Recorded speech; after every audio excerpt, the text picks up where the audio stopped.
नमस्कार सर। हाँ, नमस्कार जी, नमस्कार।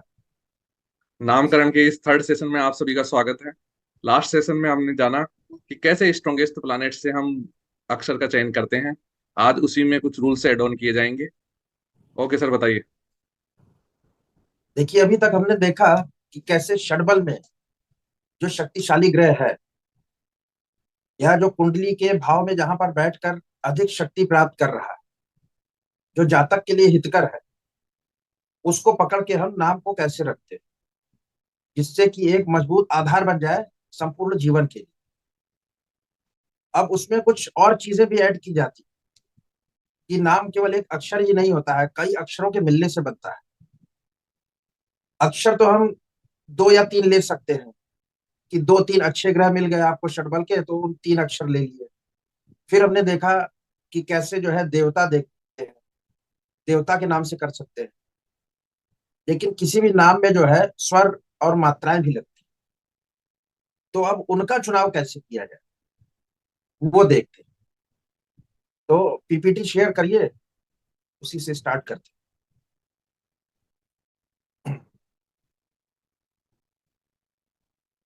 ये देखिए, ये है स्वर चक्र, जो हमारे कुंडली के 12 भाव है। तो हर भाव में एक स्वर आता है।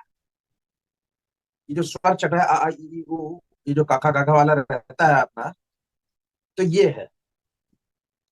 अब जैसे प्रथम भाव में आ है, द्वितीय भाव में बड़ा आ है, तृतीय भाव में ई है, चतुर्थ भाव में बड़ी ई है। ऐसे आ आ ई ई उ उ ए औ अंग आहा। तो अब जैसे मान लीजिए कि किसी व्यक्ति का नाम का अक्षर आया, उसका ग्रह जो है जो बलवान था, उससे अक्षर आ रहा है आ। तो नाम मान लीजिए है कि अनिल। तो जो अनिल नाम में जो आ रहा है, जो स्वर आ रहा है, ये जो प्रथम भाव के सिग्निफिकेटर है, उसका जो एसेंस है, वो उस जातक के गुण धर्म में ऐड हो जाए। या जैसे मान लीजिए चतुर्थ भाव में ई आ रहा है, किसी का नाम ईशा है, तो ईशा नाम में जो ई आ रहा है वो चतुर्थ भाव से आ रहा है।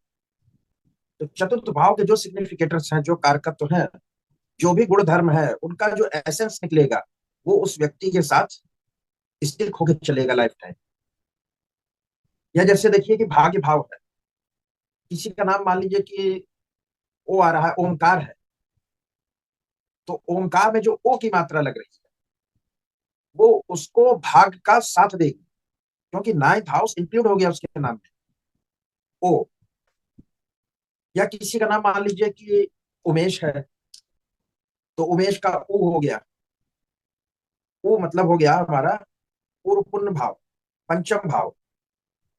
तो पंचम भाव के सिग्निफिकेटर नाम के साथ ऐड हो जाएंगे।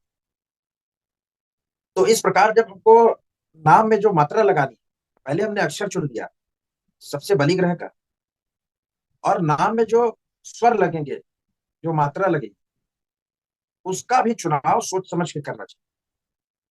तो यदि किसी का जो है त्रिकोण केंद्र का मिल जा रहा है अवसर कि हम ऐसी मात्रा लगा सकते हैं, तो वैसा ही नाम रखना चाहिए, जिससे कि जिस भाव की मात्रा लग रही है, उस भाव का जो गुण धर्म है वो उसके नाम में ऐड होगा और सारे जीवन चलेगा। नेक्स्ट स्लाइड करिए। ये देखिए, जैसे पहले हमने देखा था कि जो ग्रह थे, ग्रह से अक्षर निकाले, फिर हमने मात्रा देखी। अभी यहाँ पर है, देखिए नक्षत्र, कि अब हम नक्षत्र की ऊर्जा को कैसे उसमें मिला है। जैसे मान लीजिए कि किसी का नाम वी से रखना है, तो आप देख रहे हैं कि मृगशिरा में वे भी है, वो भी है। तो अब यहाँ सब चीज को आपको कंबाइन करना है। नक्षत्र का महत्व कैसे है कि यहाँ पे जो आप चुनाव करेंगे वो किसी एक पद का ही रहेगा। देखिए, नक्षत्र के बारे में बताता हूँ कि जैसे जो हमारे युग चल रहे हैं, अभी जैसे कलयुग चल रहा है, तो सतयुग आया, द्वापर आया, त्रेता, और फिर कलयुग चल रहा है। तो सतयुग में क्या था कि जो पूरा का पूरा नक्षत्र जो है वो शक्तिशाली रहता था, उसके चारों पद। ये जो आप ऊपर देख रहे हैं स्लाइड में, नक्षत्र के आगे एक दो तीन चार लिखा है, ये नक्षत्र के पद हैं। तो सतयुग में जो है चारों के चारों पद शक्तिशाली रहते थे। ये चारों हैं धर्म अर्थ काम मोक्ष। पहला धर्म त्रिकोण, दूसरा अर्थ त्रिकोण, तीसरा काम त्रिकोण और चौथा मोक्ष त्रिकोण। तो जो पहला पद है, पहले में कौन सी राशि है? मेष। इसके त्रिकोण में जाएंगे तो क्या आएगा? 1 5 9, जो धर्म का है।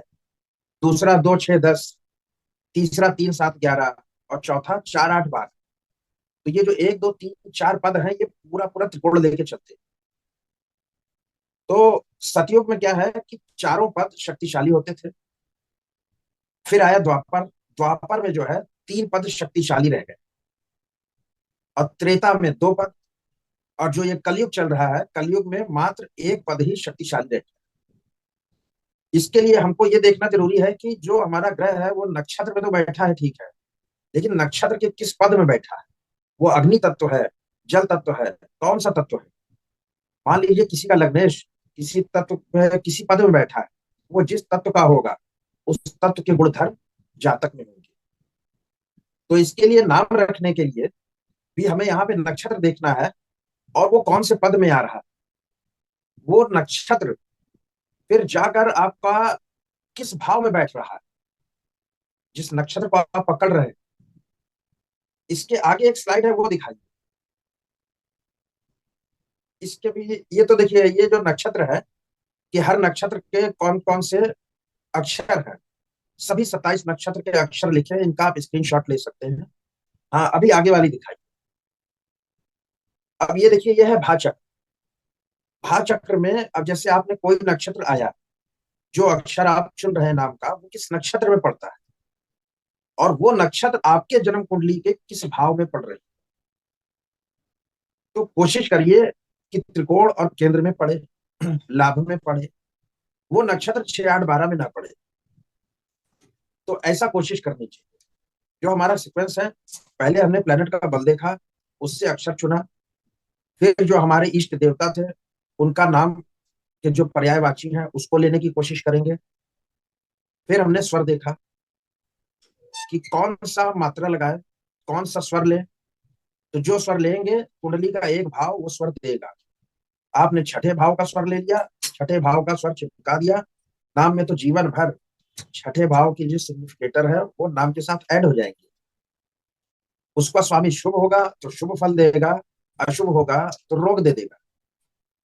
इसके बाद हम आ गए नक्षत्र पे, कि जो अक्षर का हमने चुनाव किया है वो नक्षत्र किस नक्षत्र में आ रहा है और कौन से पद में आ रहा है। फिर हमें उस नक्षत्र को देखना है कि वो नक्षत्र किस भाव में पड़ रहा है कुंडली। वो भाग्य भाव में पड़ रहा है, पंचम में पड़ रहा है, लग्न में है, केंद्र में है, तो बहुत ही अच्छा हो जाए। तो इस प्रकार जो है ये सीक्वेंस लगाकर आप नामकरण के लिए कर लीजिए। फिर जो और कुछ बचा है वो नेक्स्ट क्लास में कर देंगे। और यदि आपको ये देखिए वीडियो पसंद आ रहा हो तो सब्सक्राइब और लाइक जरूर करिएगा। धन्यवाद।